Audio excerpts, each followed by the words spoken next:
Presko nga at napakaganda ng ambience dito sa Serenity Resort, kaya naman kapag may mga special na celebration ang family namin, dito agad kami nagpapareserve. Dahil bukod nga sa malapit lang to sa amin ay napakadali pa nilang kausap. Napakalawak nga ng resort na to dahil bukod sa meron na silang 2 bahay, nakabukod pa ang kanilang function room.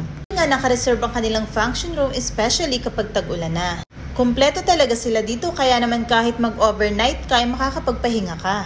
Meron nga sila ditong swimming pool para sa mga adults, sa mga kids at meron din silang libreng videoke. At bukod dyan, pwede nga kayo magdala ng pagkain at magluto dito ng libre. Meron kasi silang pinakakusina sa labas at meron din silang kusina sa loob ng bahay. Kaya naman dito namin ginanap ang birthday celebration ng pamangkin ko. Wala na nga kayong iisipin dahil sa nakikita nyo na kumpleto na yung setup. Meron na nga chairs and tables, meron ng design at meron pang mga extra cottage. Napakalaki nga ng space dito kaya naman maluwag para sa mga iba nyong activities.